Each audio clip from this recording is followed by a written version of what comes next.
Hi everybody, today I'm working on a 1997 Toyota Camry with the 5S-FE engine. Today I'm replacing the head gasket.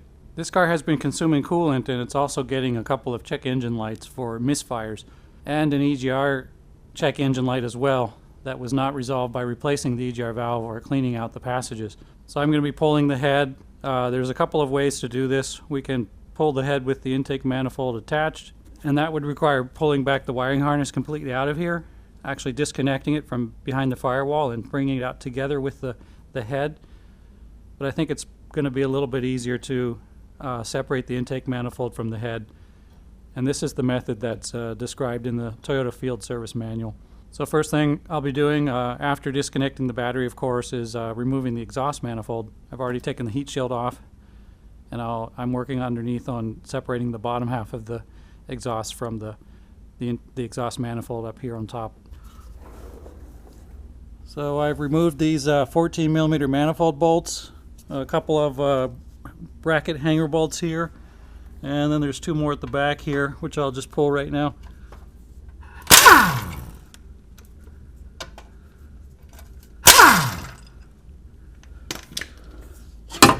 Okay, so that's come loose. All right, now we'll pull these 14mm manifold bolts.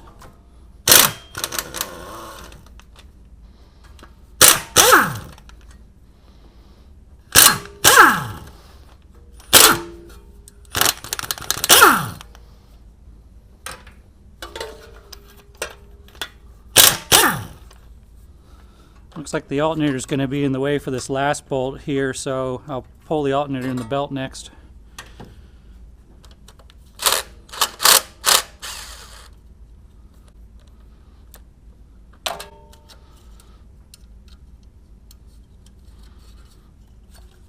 Get the wiring out of the way here. So we loosen up first these two bracket bolts.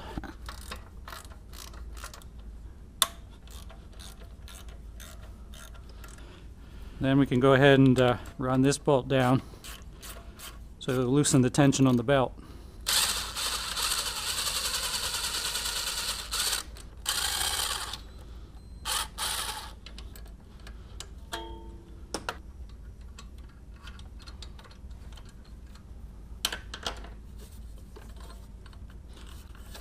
Okay, we got the alternator out. We'll get this last exhaust manifold bolt here. Pull the exhaust manifold off. It looks like it's being held on by a bracket here. Looks like we got a bracket here and another one right here. And one more bracket.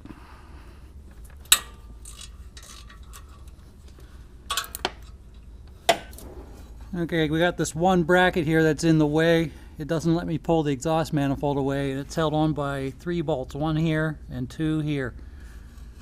So we'll go ahead and pull those.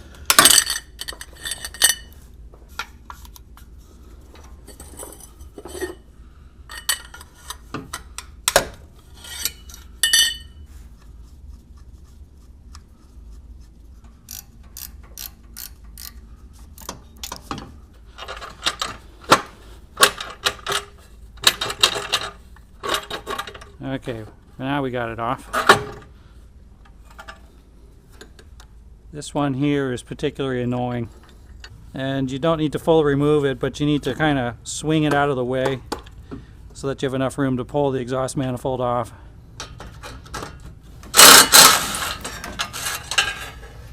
Now I'll go ahead and drain the coolant.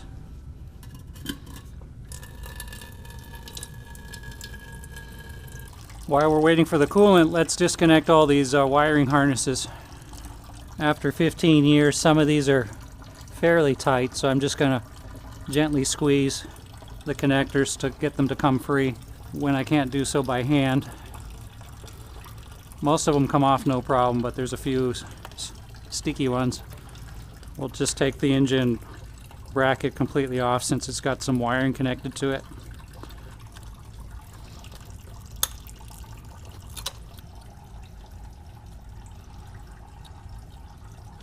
We'll support the engine from underneath so we can remove the top mount.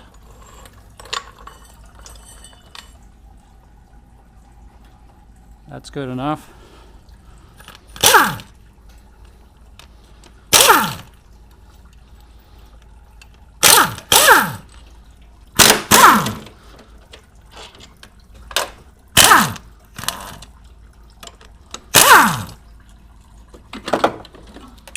Pull the spark plug boots.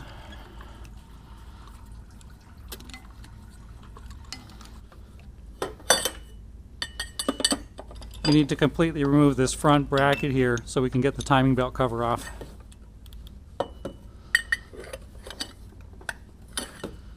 And there's another bolt here right next to it.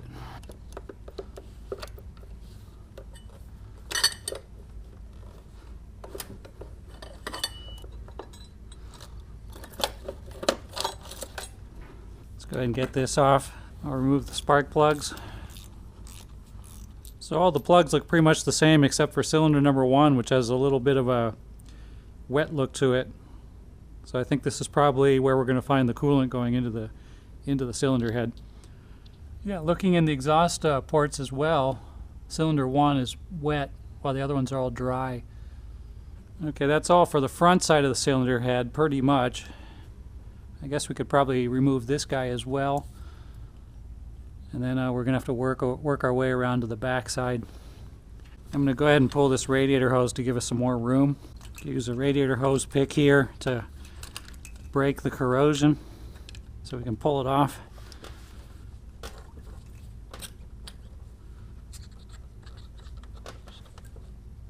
And I'll try to call out any special tools I'm using and put a link on the description where you can buy them.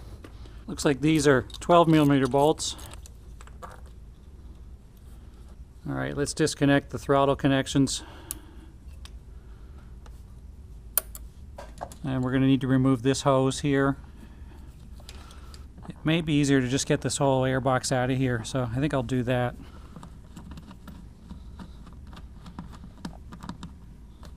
Next I'll get the throttle body off. So there's 3 12mm bolts around the outside edges. Looks like there's a couple of bracket bolts here. There's one right here and then one more down at the bottom that's all covered with oil down there that I'm going to have to get off. And another one just under the coil pack. These are all attached to the cylinder head, so we need to get these off, of course. One more bolt here on the bottom of the bracket. There's one bolt here. That might be the last bracket bolt. 14mm behind the throttle body. Let's see if we can get this out of the way. This air hose is really in the way and it's got a bunch of stuff attached to it. There we go, much better. Looks like there's an electrical connector down here. So I remember which goes where. I'm going to put a little dot of white out on the hoses that I know connect to each other. Alright, and there's still a bolt somewhere holding this bracket in place. There it is, it's up under here in between the 2 coil packs.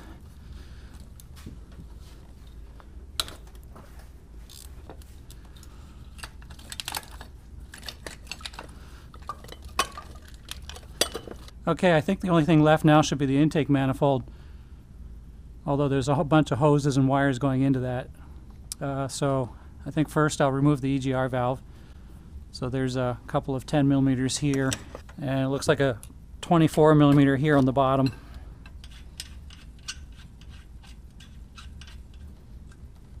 Oops, sorry, these are 12mm, not 10mm. Okay, that's the EGR valve out of the way.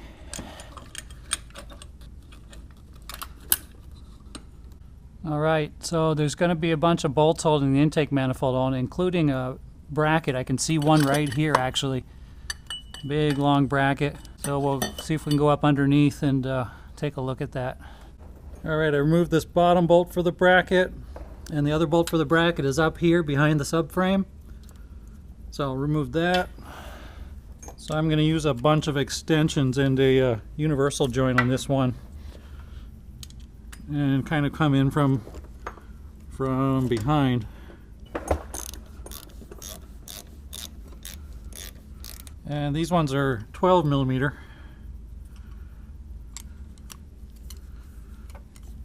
So first I'll go for the upper corner one.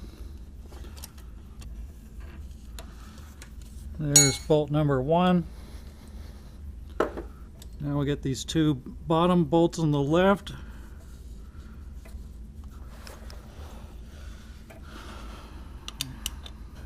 Now we're going to go for the 2 center bolts. Let's try one more time to get this bolt from the top, and then I'm probably going to have to go around to the bottom again. I can see the bolt, I just can't get the leverage to crack it. Once I crack it, I know it'll go. There it goes. Alright, that's all the bolts, so let's see if we can pull this thing backwards. There we go. Intake manifold is off. Last, we need to remove this fuel rail, and then we're not done just yet. Next, we need to do the timing belt. So it looks like the fuel rail has 2 bolts. There's one right here and another one on the other end.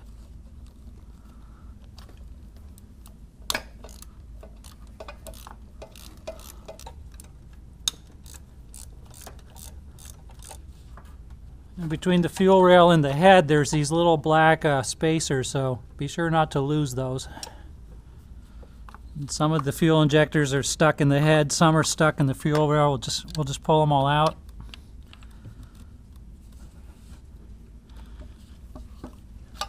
Okay, there we go. Last, there's a bypass tube plugged in the back side of the head here, so we'll pull that off.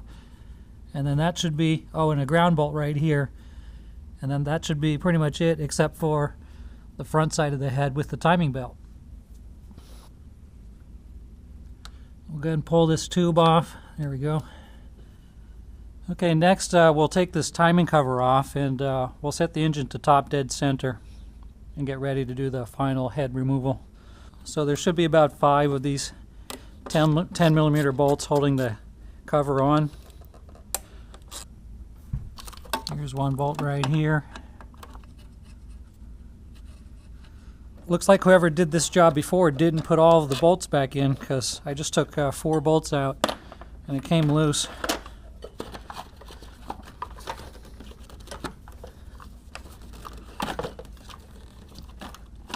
There we go. It looks like there's 1, 2, 3, 4 bolts. And I only took off 3 bolts. Alright, there's a cover here behind the wheel. I'm going to take this off so I can get access to the crank pulley. So we'll put a 19 millimeter wrench on here.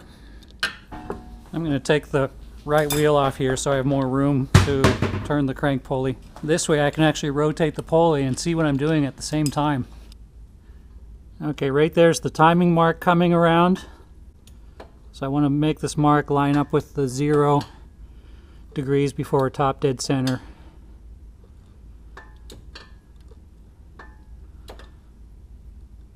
Right there.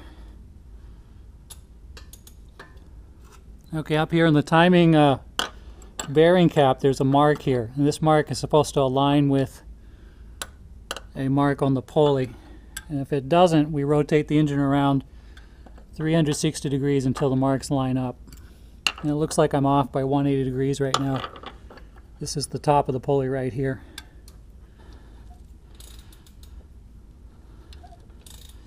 Okay, so now we have the mark on the pulley lined up with the bearing cap mark. So I'm gonna use my whiteout again and put a couple marks on the belt so that I know everything's lined back up the same. Put a mark here. Draw a little arrow here so I know it goes that way. Then I'll put a couple mark on the teeth so I know that these line up. Alright, now that we've got the timing marked off, what I want to do next is loosen up the tensioner pulley and take the belt off of the top sprocket. There's a spring that's causing it to come up, so I'm going to just grab something and push down on it. So I'll push down on the back side of the spring housing here.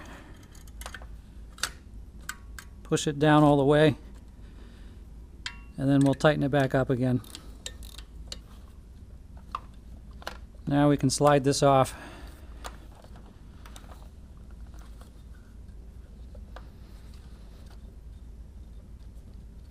Alright, next we need to remove the valve cover so we can hold the sprocket, and then we can remove the pulley.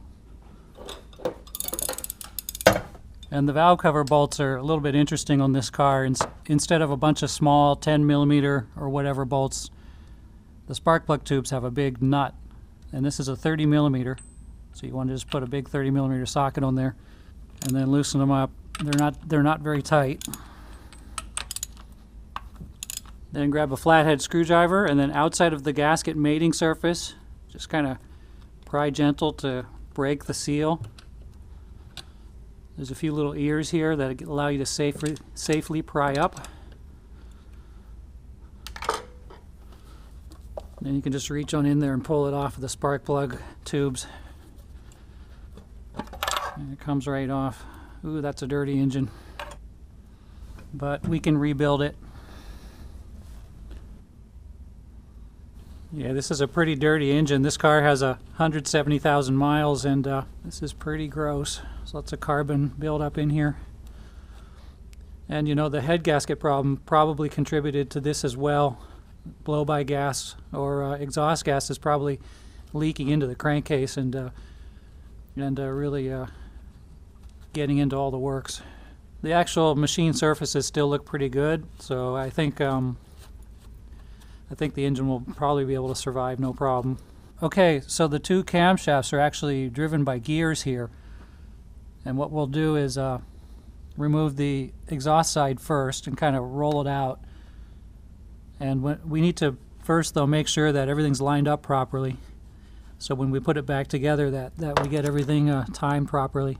It's a little bit hard to see, but there's two marks on the rear pulley here, two little dots right here, and these need to line up when we put everything back together. There's also one more dot higher up here. Ignore that dot. The ones we're going for are these two right here. So what I'll do is use my whiteout again and put some paint on those two dots so I know those are the ones that I'm concerned with. Alright, now we'll loosen the bearing caps, and we'll start from the outside and we'll loosen them in a couple of passes. We'll start with the outside bearings and work our way in. So I'll loosen each of them about a quarter turn. Then we'll go back and loosen the rest of the way. Take the bearing caps off and keep them in order. I'll clean these up later. They've actually got markings on top, so you know what order they go in. But I can't see them right now because of all the grime.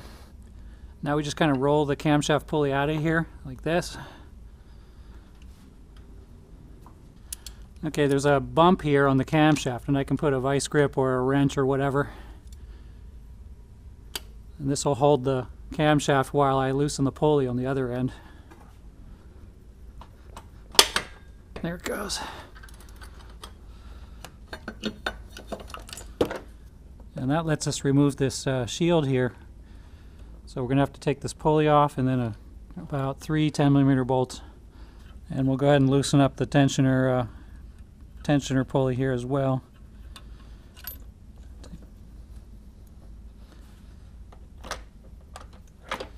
And don't lose the spring.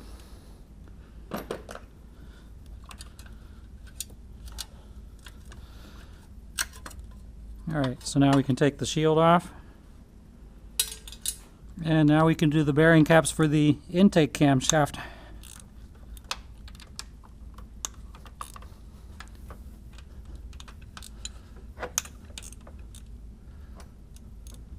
And like before, we'll go through and loosen them in a couple of passes. And here we can see the alignment. We want this pin here to line up with the mark here on the bearing cap. And we'll pull out the intake camshaft. It's pretty gross in here, but next we'll remove these valve hydraulic lash adjusters. And to do that, we just take a magnet, stick on them, and they suck right out. So I'll just line everything up in the same order they came in. This is one dirty engine. It's really dirty, but everything's coming out. It looks like the parts are still very good tolerance. There's doesn't seem to be too much excess wear. They're just really gross and dirty. Alright, that's all the parts removed from the cylinder head. Now we can get in there with a 12mm 12-point socket and start loosening up those head bolts. I need to remove this cam position sensor. The wiring harness is kind of hard to unplug, so I just pulled a 1 10mm bolt. We'll just push it up out of the way here. So I'll start from the outside and loosen them about a 1/4 turn.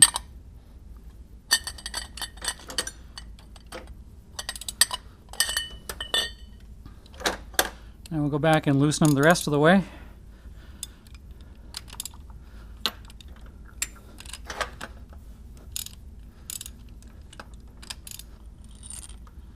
Looks pretty good. The bolts, the shanks of the bolts look pretty dry. That's pretty good, so nothing's going into the holes. Alright, I'll just do a quick double check to make sure we've got all of the connections off of the head. So now we'll just gently pry. There it goes, it comes right off.